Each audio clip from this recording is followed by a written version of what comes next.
적의 음모를 분쇄하는 느헤미야. 느헤미야 6장 1절에서 19절 말씀입니다.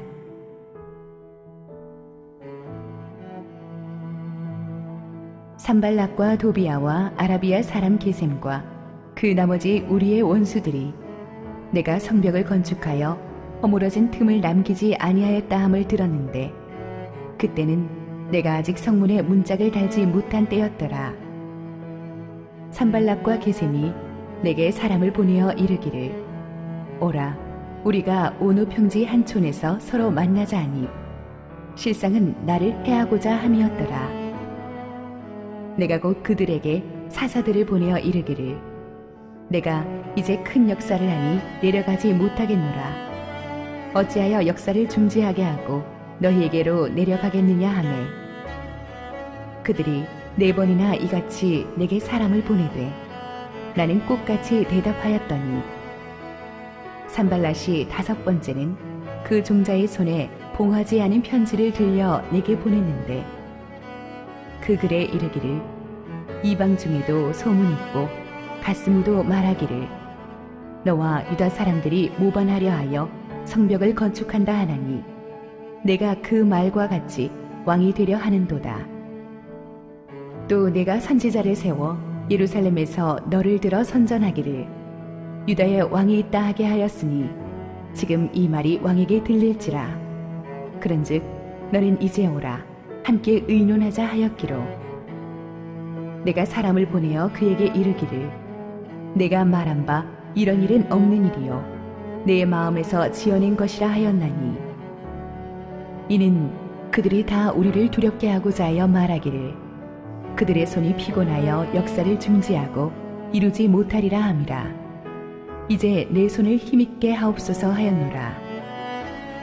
이후에 무에다벨의 손자 들라야의 아들 스마야가 두문 불출하기로 내가 그 집에 가니 그가 이르기를 그들이 너를 죽이러 올 터이니 우리가 하나님의 전으로 가서 외소 안에 머물고 그 문을 닫자. 저들이 반드시 밤에 와서 너를 죽이리라 하기로 내가 이르기를 나 같은 자가 어찌 도망하며 나 같은 몸이면 누가 외소에 들어가서 생명을 보존하겠느냐. 나는 들어가지 않겠노라 하고 깨달은즉 그는 하나님께서 보내신 바가 아니라 도비아와 산발랏에게 뇌물을 받고 내게 이런 예언을 함이라.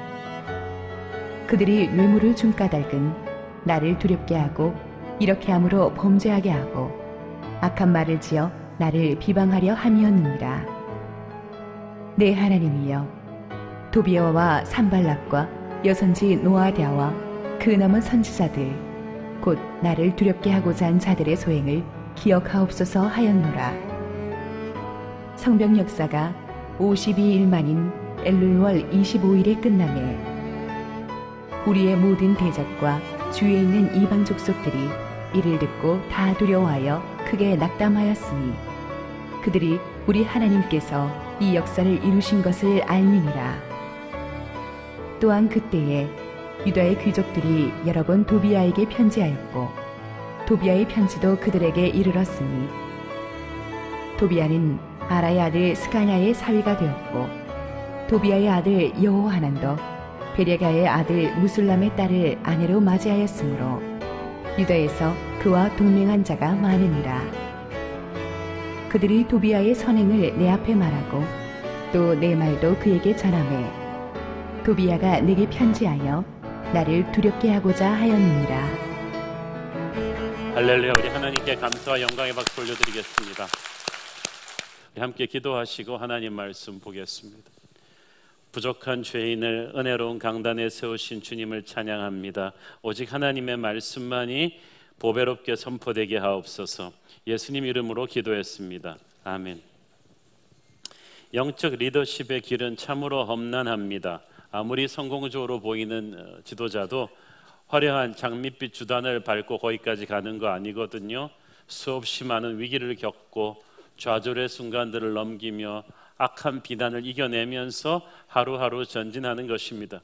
지난 본문에서 우리는 내부의 갈등을 극복하는 느헤미야의 모습을 보았습니다. 내부의 갈등을 넘어서고 나니까 이제 또 외부의 적들의 공격이 밀려옵니다. 느헤미야를 여러 가지 방법으로 공격하는 적의 모습에서 우리는 오늘도 살아있는 하나님의 교회, 하나님의 리더들을 공격하고 있는 마귀의 교활한 실체를 보게 되는 것입니다. 그들의 첫 번째 음모는 거짓 타협안으로 느헤미야를 유인하는 것이었어요. 1절 시작. 산발랏과 도비아와 아라비아 사람 게셈과 그 나머지 우리의 원수들이 내가 성벽을 건축하여 허물어진 틈을 남기지 아니하였다 함을 들었는데 그때는 내가 아직 성문에 문짝을 달지 못한 때였더라. 그렇게 많은 방해 공작을 하는데 이제 공사가 거의 마무리 단계에 접어들었어요. 적은 당황하기 시작했습니다. 분노하기 시작했습니다. 악한 세력이 가장 견딜 수 없는 것은 자기들의 방해에도 불구하고 하나님의 역사가 끝까지 이루어지는 거예요. 그래서 그럴 때는 아주 마지막 총공격을 감행합니다. 적들의 이 공격의 핵심은 느헤미야를 제거하는 것이었습니다. 지금도 그렇습니다. 악한 어둠의 세력들은 하나님의 교회를 살아 역사하는 부흥하는 교회들을 공격하는데 항상 영적인 지도자들을 제거하는 데 최우선 순위를 둡니다. 그들이 느헤미야를 암살하기로 결정했는데 이게 또 쉬운 일이 아니었어요. 느헤미야는 예루살렘 성 안에서 부하들과 함께 철통 같은 경비태세를 취하고 있었거든요. 그래서 어떻게든지 느헤미야를 홈그라운드에서 끌어내야 된다는 거예요. 그래서 이들이 가짜 평화회담을 제의합니다. 2절 산발랏과 게셈이 내게 사람을 보내어 이르기를 오라 우리가 오노 평지 한촌에서 서로 만나자 하니 실상은 나를 해하고자 함이었더라. 이 오노 평지는 산발랏이 통치하고 있는 지역의 마을로서 예루살렘에서 무려 35km나 떨어진 곳입니다. 그러니까 느헤미야한테는 굉장히 먼 곳이고 산발랏한테는 이 병력을 매복할 수 있는 아주 좋은 곳이었어요. 그런데 거기로 오라는 거예요. 평화회담하자. 광명의 천사로 위장했습니다. 그러나 느헤미야는 이미 적의 음모를 꿰뚫어 보고 있었어요. 실상은 나를 해하고자 함이었더라. 이것들이 나를 암살하려고 하는구나라는 것을 느헤미야가 간파를 했습니다. 그래서 초대를 거절합니다. 3절 내가 곧 그들에게 사자들을 보내어 이르기를 내가 이제 큰 역사를 하니 내려가지 못하겠노라. 어찌하여 역사를 중지하게 하고 너희에게로 내려가겠느냐 하매 오노 평지에서 만나서 회담하자. 그러니까 느헤미야가 no 그러면서 이렇게 다 거절한 거죠. 거절하면서 느헤미야가 한 말을 주목해 보십시오. 내가 이제 큰 역사를 하니 내려가지 못하겠노라. 사실 느헤미야가 이 평화회담 제의를 거절한 것은 그들의 암살 음모를 꿰뚫어 봤기 때문입니다. 그렇지만 심증은 있지만 물증은 없어요. 내가 암살당할까 봐 두려워서 못 만나러 가겠다 그러면 명분이 안 되잖아요. 그래서 느헤미야가 가장 당당하게 내세울 수 있었던 명분은 나는 이 큰 역사를 하고 있다. 하나님께서 성벽 재건을 하라고 나를 이리로 부르셨기 때문에 나는 이 일에 집중해야 되기 때문에 가지 못한다 하고 그냥 그 누구도 도전할 수 없는 명분을 딱 선포해 버렸어요. 여러분, 자기가 해야 되는 절대적인 우선순위, 하나님이 주신 사명의식이 분명한 사람은요, 이 유혹을 쉽게 물리칠 수가 있어요. 되게 할 일 없는 사람들이, 나 절대적으로 해야 되는 게 뭔지 모르는 사람들이 이 사람이 이거 하자 그러면 이거 하고 저거 하자 그러면 저거 하는 거지, 내가 절대적으로 지금 해야 되는 하나님의 중요한 사명이 분명한 사람은, 거기에 집중하기로 해놓은 사람은 다른 악한 유혹들을 노하고 끊어낼 수가 있는 거예요.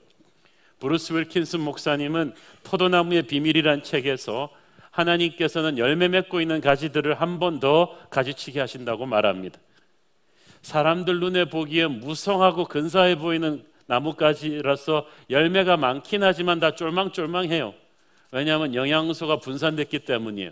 그래서 그런 나무들은 과감하게 가지치기를 해서 열매 딱 몇 개만 맺더라도 영양소가 집중이 돼가지고 아주 튼실하고 풍성한 과일을 맺게 하겠다는 것입니다. 하나님의 사람들도 이런 과감한 선택과 집중이 필요해요. 군사를 좀 빼야 돼요. 우리가 우리 눈앞에 떨어지는 모든 괜찮은 일, 좋은 일을 다 할 수는 없어요.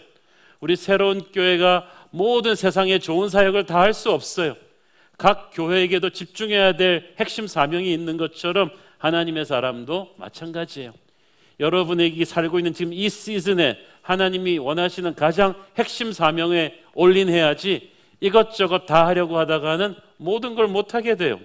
느헤미야는 와서 총독으로 와서 여러 가지 일을 할 수가 있었지만 괜찮은 일들을 하느라고 하나님이 주신 최고의 사명을 간구할 수는 없었던 거예요.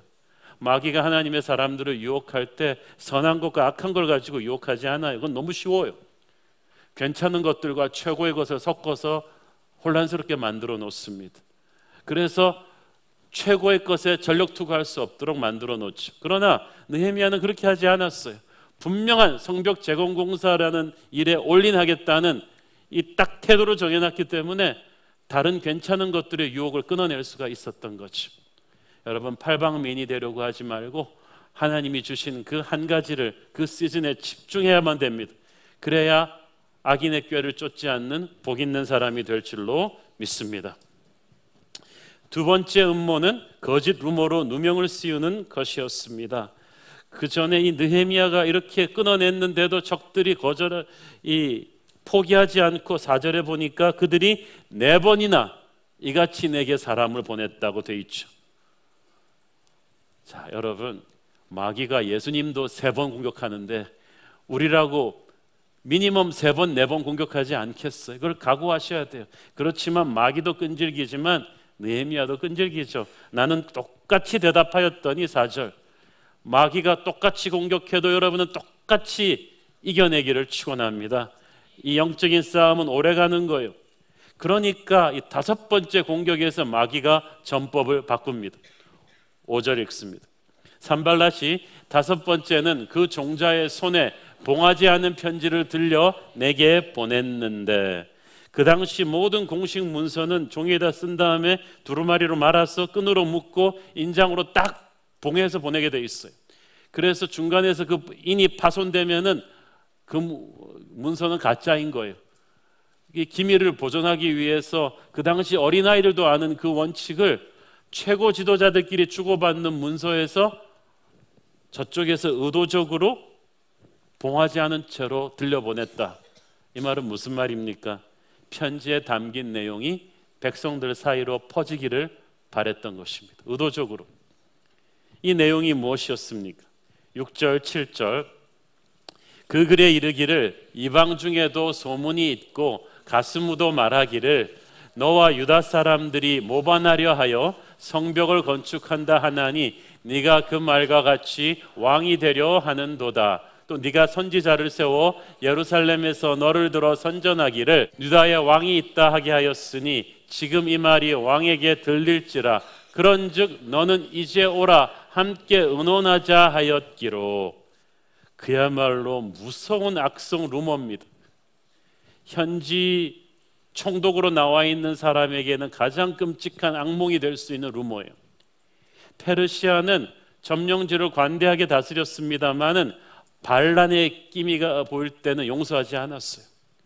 페르시아 황제가 물론 자기의 최측근들을 모든 지방의 총독으로 보내놨습니다마는 황제는 아무도 믿지 않았어요. 그래서 그 측근 총독들을 감시하는 또 황제의 친위대 비밀 스파이들이 또 곳곳에 깔려 있었어요. 그런데 산발랏은 이 느헤미야 총독이 성벽 재건을 끝내고 나면 이것을 기반으로 해서 황제에게 반란을 일으킬 것이다 라는 소문이 있다는 거예요. 그것도 자기가 발원지가 아니고 교묘하게 말돌려가지고 이방 중에도 소문이 있고 다른 사람들도 다 그렇게 말하고 또 가스무, 아라비아 족장 게셈의 이름이죠. 가스무도 그렇게 생각하고 있다. 항상 데모할 때도 보면 주동자는 뒤로 빠집니다. 남을 음해하는 사람들의 핵심 세력은 항상 뒤로 빠지고 제3자 이름을 팝니다. 그리고 세상 모든 사람이 그렇게 생각하고 있는 것처럼 거짓 위기의식을 막 조성하는 거예요. 사람들이 다 당신에 대해서 불만이 많다. 누구누구도 그렇게 생각하는 것 같더라. 그러면 대부분의 사람들은 막 겁이 덜컥 나죠. 압도당하죠. 얼마나 많은 하나님의 지도자들도 이런 거짓 루머들에 상처를 받고 넘어졌는지 몰라요. 사실 느헤미야는 황제의 최측근이긴 했지만은 유대인의 피가 흐르는 사람입니다. 그래서 이런 소문이 황제의 귀에 들어갔다 하면은 모든 것을 잃을 수도 있는 그런 일이었어요. 그러니까 이걸 가지고 느헤미야를 협박하면서 야, 이런 소문이 황제 귀에 들어가면 좋지 않잖아. 내가 도와줄게. 만나서 회담하자. 약점을 탁 잡고 두려움과 의심이 일어나면 그걸 빌미로 해서 느헤미야를 함정에 빠뜨리려는 술책이었죠. 주님의 종들을 그렇게 막 모함하는 악한 루머들, 그런 것들이 얼마나 많이 하나님의 역사를 망쳤습니까? 존경받는 신학자 A.B. 심슨 박사는 말하기를 나는 주의 종을 음해하는 말들을 입에 담느니 차라리 고압선이나 번갯불을 가지고 장난할 것이다. 너무나 많은 크리스천들이 다른 형제들을 음해하는 그런 루머와 가십들이 자기뿐 아니라 다른 사람뿐 아니라 자기 자신의 영과 육을 가장 빨리 파괴시키는 도구임을 모르고 있다. 여러분은 다른 사람들에 대한, 특히 하나님의 지도자들에 대한 거짓된 악성 루머들을 듣지도 말고 퍼뜨리지도 마십시오. 그것이 사실이라면 하나님이 그 종들을 직접 다루시지 여러분을 통해서 다루시지 않습니다.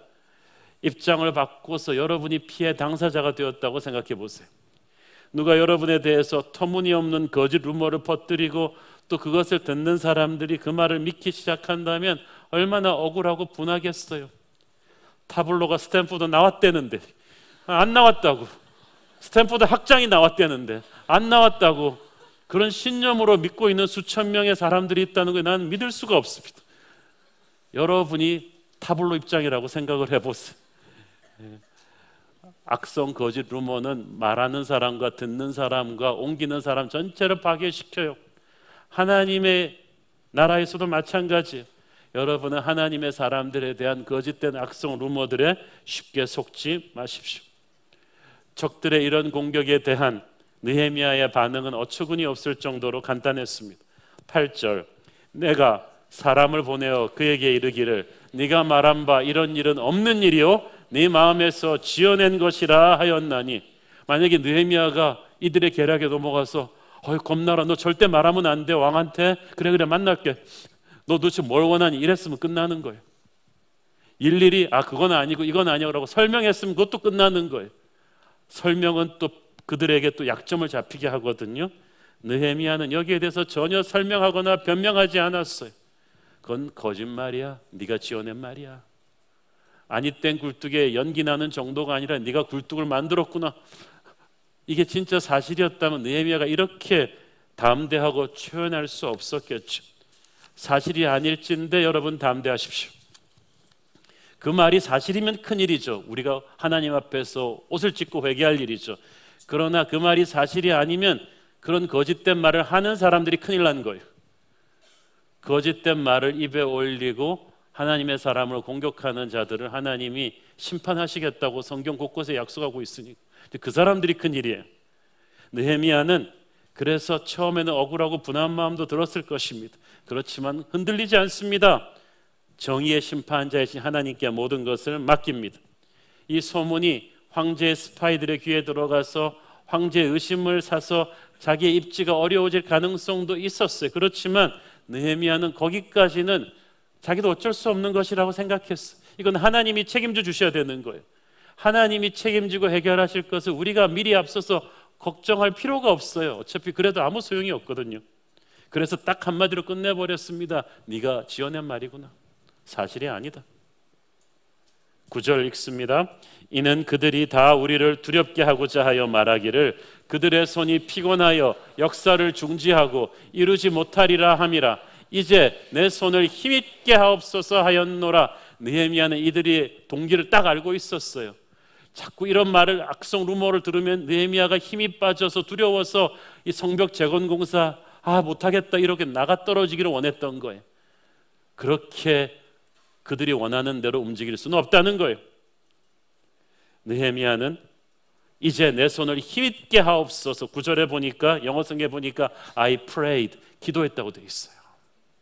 그 위기의 순간에 느헤미야는 자신을 향한 거짓된 악성 루머가 막 돌아갈 때 적들이 느헤미야의 치명적인 아킬레스건을 붙잡고 페르시아 왕의 의심이라는 카드를 가지고 그를 압박할 때 느헤미야는 기도했습니다.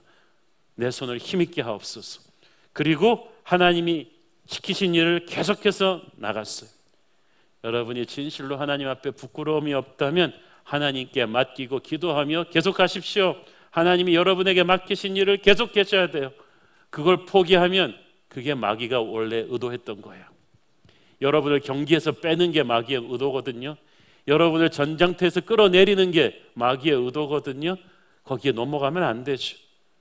그래서 진짜 하나님의 사람은 적이 자신에 대해서 악한 거짓된 말을 퍼뜨리는 것을 두려워하지 않습니다. 기도하며 담대히 나가면 하나님께서 그들의 거짓된 언어를 다 땅에 떨어뜨려 주실 것을 믿기 때문이죠. 오히려 그런 거짓된 말에 일일이 반응하기 시작하면 나중엔 지치게 돼요. 지치면 하나님의 일을 못해요. 일일이 대응하는 것은 지혜로운 처신이 아닙니다. 느헤미야가 그거 하나하나 해명하지 않습니다. 하나님이 인정하시는 옳은 길을 가고 있다면 담대하게 최연하게 돌파해야 됩니다. 마귀는 항상 거짓된 말을 확 크게 만들어서 사람들을 흔들어 놓으려고 하지만 하나님의 사람은 그때 지방방송을 끕니다. 그때는 하나님의 말씀에 집중하며 기도로 전공법 돌파를 해야 될 줄로 믿습니다. 이것도 안 되니까 세 번째 방법을 동원합니다. 거짓 선지자를 매수해서 느헤미야를 함정에 빠뜨리고자 합니다. 이게 진짜 지독한 거예요. 10절 읽습니다. 이후에 무헤다벨의 손자 들라야의 아들 스마야가 두문불출하기로 내가 그 집에 가니 그가 이르기를 그들이 너를 죽이러 올 터이니 우리가 하나님의 전으로 가서 외소 안에 머물고 그 문을 닫자. 저들이 반드시 밤에 와서 너를 죽이리라 하기로. 여기서 스마야의 말을 들으면 아주 느헤미야를 걱정해 주는 것 같지만 여기도 함정이 있어요. 이 스마야가 말하는 하나님의 전 외소라는 것은 성소로 들어가는 문의 바로 앞들이에요. 율법에 의하면 제사장들만 들어갈 수 있는 곳이. 그러니까 스마야도 제사장이었던 거죠. 그리고 이 스마야라는 사람이 느헤미야랑 친했나 봐요. 그러니까 제사장이면서 자기와 친한 스마야가 두문불출하고 집에 있으니까 느헤미야가 어디 아프지는 않나 싶어서 찾아간 거예요. 그때 이 스마야가 느헤미야한테 아주 중요한 정보를 귀띔해 주듯이 함정을 걸은 거죠. 야, 느헤미야 잘 왔어. 내가 지금 방금 입수한 긴급 정보인데 적의 암살자가 오늘 밤에 너희들한테 온대. 가만히 있으면 너는 당할 거야. 그러니까 아무도 못 들어오는 제사장들만 들어갈 수 있는 외소로 너를 넣어줄게. 밤에 와. 이렇게 유혹한 것입니다. 만약에 느헤미야가 그 미끼를 물었다면 어떻게 됐겠습니까? 이 성전 외소라는 것은 제사장 아니면 들어갈 수 없다고 하나님의 율법에 말해놨는데 느헤미야가 자기 살기 위해서 율법을 깨고 그 안에 들어갔다면 그 비겁한 율법을 깬 지도자로서의 느헤미야의 소식이 온 사방에 다 퍼질 것이고 그러면 무슨 권위로 유대인들을 다스리겠어요? 순식간에 잃어버릴 수 있는 리더십의 신뢰였단 말이에요. 그런데 느헤미야가 담대하고 지혜롭게 이 유혹을 떨쳐버리죠. 11절 내가 이르기를 나 같은 자가 어찌 도망하며 나 같은 몸이면 누가 외소에 들어가서 생명을 보존하겠느냐. 나는 들어가지 않겠노라 하고 나 같은 자가 어찌 도망하며. 느헤미야가 지금 무슨 말 하는 거예요?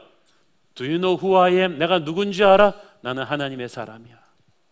하나님이 이 일을 하라고 하나님이 나를 지도자로 여기 세우셨어. 지도자가 어떻게 도망가? 어떻게 사명의 자리를 놓고 나 살겠다고 도망가? 사람들이 나에게 대해서 욕을 좀 한다고, 비방한다고, 공격하려 한다고 내가 어떻게 이 자리에서 하나님 허락도 없이 도망가? 이거예요.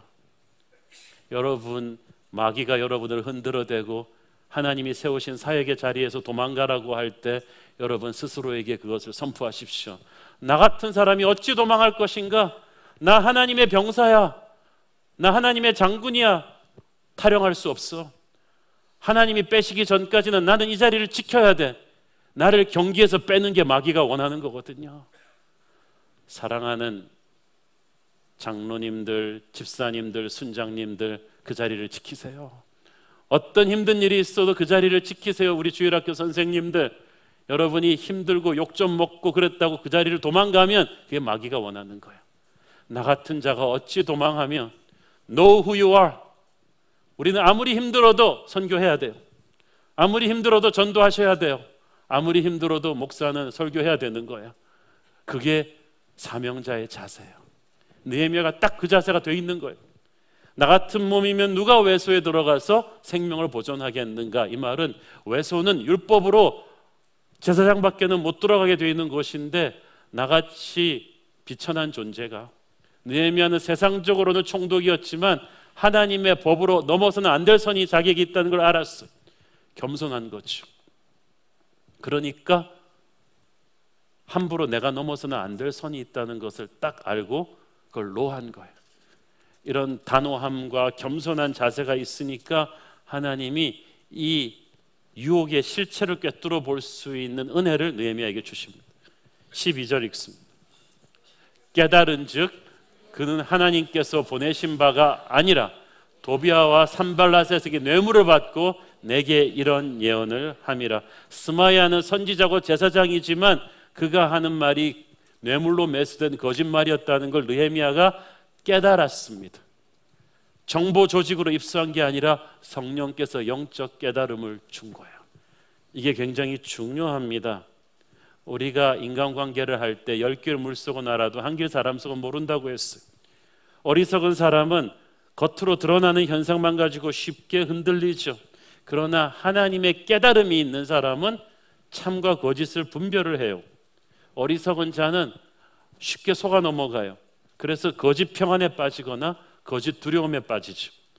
그러나 하나님의 사람은 영적인 깨달음이 있어요. 거짓을 드러내고 스스로를 지킵니다. 교활한 적들이 느헤미야의 의도를 왜곡하고 느헤미야랑 친한 스마야, 그것도 그 선지자인 스마야를 통해서 느헤미야를 혼란스럽게 만듭니다. 마치 하나님의 음성인 것처럼 속였어요. 사탄의 보이스피싱이에요. 느헤미야와 친분이 있는 스마야를 통해서 접근했다는 것은 마귀가 우리가 인간적으로 가까운 사람들을 이용한다는 뜻입니다. 조심하셔야 돼요. 그러나 하나님의 깨달음이 있으면 이걸 분별을 하여. 잠언 28장 5절 악인은 정의를 깨닫지 못하나 여호와를 찾는 자는 모든 것을 깨닫느니라. 사람의 영적인 실체를 깨달을 수 있는 은혜가 여러분에게 있기를 바랍니다. 스마야가 왜 이렇게 됐을까요? 뇌물을 받아서 영적 분별력을 잃은 거예요. 뇌물을 받고 내게 이런 예언을 한다. 여러분, 영적인 사람이 돈에 흔들리면요 영적 분별력을 잃어버려요. 출애굽기 23장 8절 너는 뇌물을 받지 말라. 뇌물은 밝은 자의 눈을 어둡게 하고 의로운 자의 말을 굽게 하느니라. 아무리 영적으로 밝은 자라도 뇌물을 받는 순간 영적 분별력을 잃어버리는 거예요. 그래서 하나님께서 지도층들이, 특히 하나님의 사람들이 교회에서건 세상에서건 뇌물 받는 것에 대해서 무섭게 경고하셨습니다. 신명기 27장 25절 무죄한 자를 죽이려고 뇌물을 받는 자는 저주를 받을 것이라 할 것이요 모든 백성은 아멘 할지니라. 세상에서 사업하시고 직장생활 하시는 분들 잘 들으세요. 이 말을 폐부에 새기셔야 돼요. 저는 오늘날까지도 우리 사회 곳곳에 남아있는 고위공직자 부패 문제, 또 뇌물수수 문제를 보면서 참 이런 생각을 해봤어요.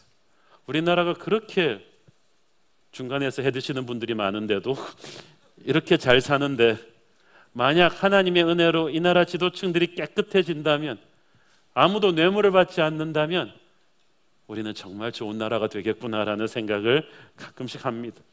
저기 가까운 곳에 있었어요.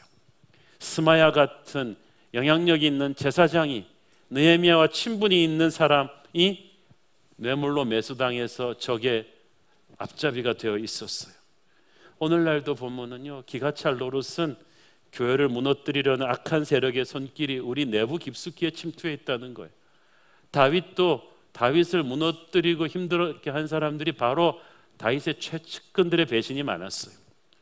시편 55편 12절 13절 나를 책망하는 자는 원수가 아니라 원수일진데 내가 참았으리라. 나를 대하여 자기를 높이는 자는 나를 미워하는 자가 아니라 미워하는 자일진데 내가 그를 피하여 숨었으리라. 그는 곧 너로다. 나의 동료, 나의 친구요, 나의 가까운 친구로다. 다윗도 얼마나 배신감 느꼈겠어요. 느헤미야도 지금 가장 가까운 이 제사장 스마야의 배신을 통해 정신을 바짝 차렸을 거예요. 브루터스 노마조도가 아니라 스마야 노마조도. 그래서 우리는 사람을 믿지 말고 하나님을 봐야 돼요. 친한 사람들을 조심하세요. 13절을 계속해서 읽습니다. 그들이 뇌물을 준 까닭은 나를 두렵게 하고 이렇게 함으로 범죄하게 하고 악한 말을 지어 나를 비방하려 함이었느니라. 하나님의 종을 공격하는 마귀가 원하는 건 간단해요. 하나님의 종을 두렵게 해서. 왜? 두려우면은 하나님의 일에서 손 떼니까. 그리고 하나님의 종이 범죄하게 하고 살기 위해서 순식간에 범죄하게 하고, 세 번째, 그에 대한 악성 루머를 퍼뜨려 하나님의 종의 명예를 떨어뜨려 버리는 거야. 느헤미야가 그거를 꿰뚫어 본 것입니다. 그런데 본문을 보니까 이 느헤미야를 공경에 빠뜨린 내부의 적과 이렇게 내통하는 회색 분자가 스마야 한 사람만이 아니었어요. 14절 읽습니다. 내 하나님이여 도비아와 산발락과 여선지의 노아다와 그 남은 선지자들 곧 나를 두렵게 하고자 한 자들의 소행을 기억하옵소서 하였노라. 여선지 노아다와 그 남은 선지자들, 상당 무리의 제사장 선지자들이 저쪽에 포섭되어 있었던 거예요. 기가 찰 노릇이었어요. 에레미야서 5장 30절 31절 이 땅에 무섭고 놀라운 일이 있도다. 선지자들은 거짓을 예언하며 제사장들은 자기 권력으로 다스리며 내 백성은 그것을 좋게 여기니 마지막에는 너희가 어찌하려느냐. 느헤미야가 이 외부의 적과 결탁한 이 부정부패 세력들, 회색 분자들이 바로 이 상당한 무리의 제사장 그룹에까지 있었다는 것을 보고 놀란 거예요. 자, 이것은 느헤미야에게 딜레마를 가져다 줍니다. 외부의 세력은 단호히 영적 싸움을 하면서 끊어내면 되지만 내 믿음의 형제들의 타락은 어찌할 것인가? 이들을 대상으로 한 명 한 명씩 마녀사냥을 하기 시작하면 내부에 대균열이 올 거예요. 그래서 느헤미야는 기도합니다. 내 하나님이여 이들의 소행을 기억하옵소서. 내부 공동체로 스며든 악한 세력을 정리하는 것은 오직 하나님만이 하시는 거예요. 예수의 보혈이 덮으면 가룟 유다가 떠나듯이 내부 공동체로 침투해 들어온 회색 분자들은 그 분자들 우리 인간의 힘으로 건드리면 형제들이 다쳐요. 그래서 오직 하나님의 손에 심판을 의탁할 뿐입니다. 잠언 20장 22절 너는 악을 갚겠다 말하지 말고 여호와를 기다리라. 그가 너를 구원하시리라. 아멘. 하나님께서 교회는 정결하게 하십니다. 반드시 그렇게 하십니다. 그러니까 우리 힘으로 오버해서 내부의 적을 이렇게 막 청소하려고 그러면 안 돼요. 느헤미야가 우직하게 계속 나갑니다. 15절 성벽 역사가 52일 만인 엘룰월 25일에 끝남에 16절 우리의 모든 대적과 주위에 있는 이방 족속들이 이를 듣고 다 두려워하여 크게 낙담하였으니 그들이 우리 하나님께서 이 역사를 이루신 것을 알미니라. 그렇게 방해 공작을 했는데 52일 만에 이 엄청난 공사가 완공되어 버렸어요. 완공되었다는 소식이 들려지자마자 적이 낙담했어요. 두려워하기 시작했어요. 사랑하는 여러분, 마귀를 낙담시킵시다. 마귀를 두려워하게 합시다. 그것은 우리가 방해 공작을 받으면서도 선교하는 것뿐이에요. 전도하는 것뿐이에요. 하나님의 일을 하는 것뿐이에요. 그러면 우리는 공격이 최고의 수비예요. 마귀가 공격해오는 거 일일이 다 그냥 맞대거리 할 수가 없어요. 그럼 우리가 탈진돼요. 공격을 받으면서 우리는 일일이 대응하지 않고 담대하게 성령의 보호막을 친 다음에 오히려 우리는 마귀의 심장부를 공격하는 거죠. 선교하고 전도하고 말씀을 전하는 일을 하는 거예요. 그러면 수비 축구가 아니라 공격 축구를 하면 마귀가 두려워요. 마귀가 원했던 것은 자꾸 자기 공격에 반응하느라고 우리가 탈진해서 일을 못하는 거였는데, 공격을 하는데도 우리는 계속해서 하나님의 일을 하니까 마귀는 두려워한 것입니다. 그렇게 역사가 완공이 됐어요. 그렇지만 성벽이 재건됐는데도 적의 공략은 집요하게 계속되고 있었어요. 17절 보세요. 또한 그때에 유다의 귀족들이 여러 번 도비아에게 편지하였고 도비아의 편지도 그들에게 이르렀으니, 이 도비아가 얼마나 지독하냐. 느헤미야 밑에 있는 그 부하들 안에, 귀족들 안에도 도비아한테 이쪽 정보 갖다 주고 저쪽 정보 갖다 나르면서 계속 SNS와 이메일과 전화로 사방에 왔다 갔다 하나 바쁘신 분들이 많았어요. 이런 회색 분자들을 끼고 느헤미야가 사역을 해야 됐던 거예요. 얼마나 기가 찼겠습니까? 18절을 보면은 이 도비아가 이 사돈의 팔촌까지 다 엮여가지고 이쪽에 혈연, 지연, 학연으로 끈끈한 인맥을 맺어놓고 있었던 걸 알고 있어요. 그들이, 이 회색 분자들이 느헤미야 밑에서 계속해서 저쪽을 위해서 일했던 거예요. 19절 보세요. 그들이 도비아의 선행을 내 앞에 말하고 또 내 말도 그에게 전하매 도비아가 내게 편지하여 나를 두렵게 하고자 하였느니라. 도비아의 선행을 말했대. 글쎄, 도비아가 선행이 어디 있어요? 마치 히틀러의 선행을 말하는 것과 똑같은 거지. 근데 이들은 뻔해요. 도비아의 돈을 받고 도비아의 말을 듣고 나니까 이들에게 주어진 사명은 간단해요. 느헤미야한테 와서 자꾸 그렇게 얘기하는 거예요. 야, 도비아도 알고 보면 나쁜 사람이 아니야. 좀 사랑으로 품어줘. 대화하자.